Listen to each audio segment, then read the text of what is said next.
లోక్సభ ఎన్నికల ముందు కర్ణాటక రాజకీయాల్లో కీలక పరిణామం చోటు చేసుకుంది. కర్ణాటక మాజీ మంత్రి గాలి జనార్దన్ రెడ్డి బీజేపీలో చేరారు. బీజేపీ అనేది తన రక్తంలోనే ఉందని, తిరిగి సొంత గూటికి చేరడం ఆనందంగా ఉందని అన్నారు. హలో ఫ్రెండ్స్, గాలి జనార్దన్ రెడ్డి బహుశా 2 తెలుగు రాష్ట్రాల్లోనూ ఈ పేరు తెలియని వాళ్ళు ఎవరూ ఉండరు అంటే అతిశయోక్తి కాదేమో. ఉమ్మడి ఆంధ్రప్రదేశ్లో అప్పటి ప్రభుత్వంలో పెను సంచలనం సృష్టించిన ఒక కేసు గాలి జనార్దన్ రెడ్డి అక్రమ మైనింగ్. ఈయనెవరో కూడా చాలా మందికి తెలిసే ఉంటుంది. తెలియని వాళ్ళ కోసం ఒకసారి ఆయన ఎవరో చెప్తాం. ఈయన భారతీయ జనతా పార్టీకి సంబంధించిన నాయకుడు.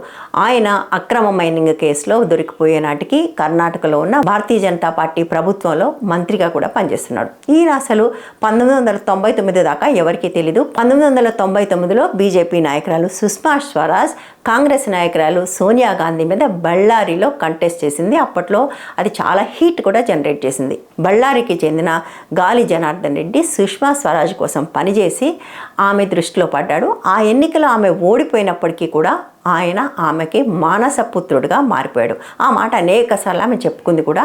ఆయన తనకు చాలా కావాల్సిన వ్యక్తి అని. భారతీయ జనతా పార్టీకి కర్ణాటకలో ఎంట్రీ దొరకటానికి అది ఒక కారణం కూడా అంటారు.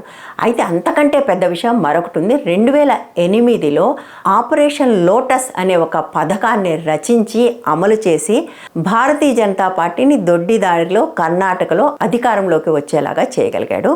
అందులో ఆయన మంత్రిగా కూడా మారాడు. సో ఇది ఆయన భారతీయ జనతా పార్టీలో ఎదిగిన తీరు. 2011లో ఆయన అక్రమాలు బయటపడి జైలుకు వెళ్ళాడు. ఆ తర్వాత కాలంలో ఆయనకు సంబంధించిన అనేక విచిత్రాలు చూసాం. అందులో ఒకటి, ఆయన కేసులోంచి బయటపడటానికి జడ్జికి లంచం ఇచ్చి దొరికిపోవటం. అది కూడా అందరికీ గుర్తుండే ఉంటుంది. ఆ తర్వాత ఆయన బంగారు పీటల మీద కాళ్ళు పెట్టుకోవటం, ఆయన విలాసం, ఆయన సంపద, వాటికి సంబంధించిన అనేక వార్తలు కూడా బయటకు వచ్చాయి. అన్నిటికంటే మించి డిమానిటైజేషన్ జరిగినప్పుడు, అంటే పెద్ద నోట్ల రద్దు జరిగినప్పుడు, ఆయన పిల్ల పెళ్లిలో దేశంలో జనమంతా క్యూలలో నిలబడి ప్రాణాలు పోగొట్టుకుంటున్నప్పుడు ఆయన మాత్రం తన పిల్ల పెళ్లిలో 2000 నోట్ల రూపాయల కట్టల్ని దండలుగా మార్చి వాడాడు. సో అది ఆయన చరిత్ర.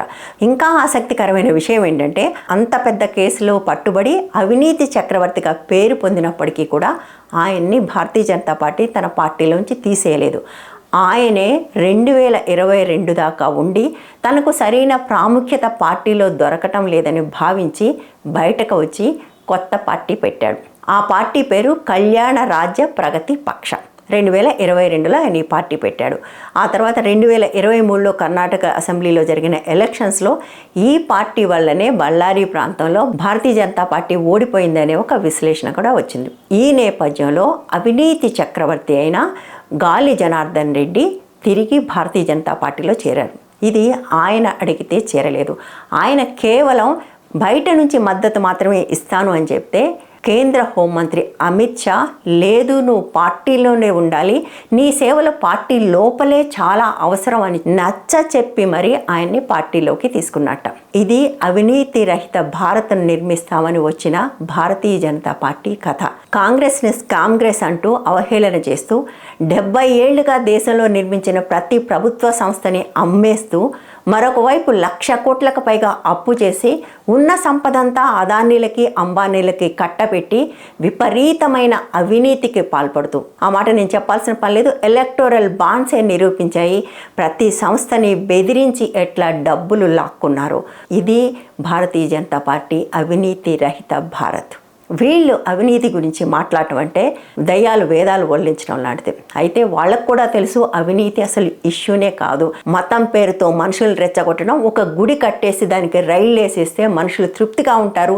దేశంలో ఉద్యోగాలు లేకపోయినా పర్వాలేదు, జీవన ప్రమాణాలు పడిపోయినా పర్లేదు, హ్యాపీనెస్ ఇండెక్స్లో, హ్యూమన్ రైట్స్లో, పత్రికా స్వేచ్ఛలో అన్నిట్లోనూ 100 కంటే దిగువన ఉన్నా పర్వాలేదు, అట్టడుగున ఉన్నా పర్వాలేదు.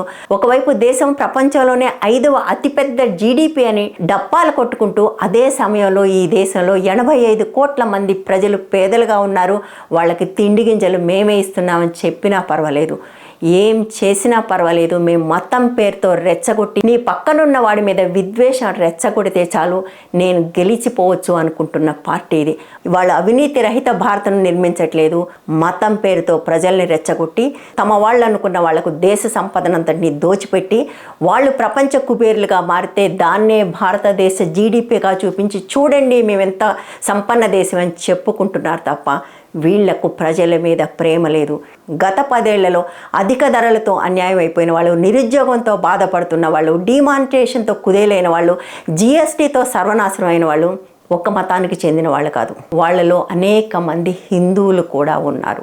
మీ మతం ప్రమాదంలో ఉంది అని అబద్ధం చెప్పి మీ జీవితాల్ని సర్వనాశనం చేస్తున్నారని అర్థం చేసుకోకపోతే ఇంకెవరు ఈ దేశాన్ని రక్షించలేరు. మొత్తం మెయిన్ స్ట్రీమ్ మీడియా అంతా కూడా గోడీ మీడియాగా మారిపోయి నిజాలు మీదాకా రాకుండా చేస్తున్న ప్రయత్నాల్లో కొద్దిమంది ఇండిపెండెంట్ జర్నలిస్టులు, కొన్ని ఇండిపెండెంట్ జర్నలిజం సంస్థలు మాత్రమే వాస్తవాల ముందుకు తీసుకురావడానికి ప్రయత్నం చేస్తున్నాయి. వీళ్ళలో ఎవరికి కూడా ఎటువంటి ఫండింగ్ లేదు. జార్జ్ సారోస్ నుంచి ఫండింగ్ లేదు, చైనా నుంచి ఫండింగ్ లేదు. ఈ అబద్ధాలని నమ్మకండి. దయచేసి ఈ వాయిసెస్ కొనసాగించడానికి మీరు హెల్ప్ చేయండి. మెంబర్స్గా చేరి ఛానల్ కొనసాగించడానికి సహాయం చేయండి. వీడియో కానీ నచ్చినట్లయితే లైక్ చేయండి, షేర్ చేయండి, ఛానల్ని సబ్స్క్రైబ్ చేయండి. ఇంకా చేసి ఉండకపోతే మరో వీడియోతో మళ్ళీ కలుద్దాం. అంతవరకు సెలవు. నమస్తే.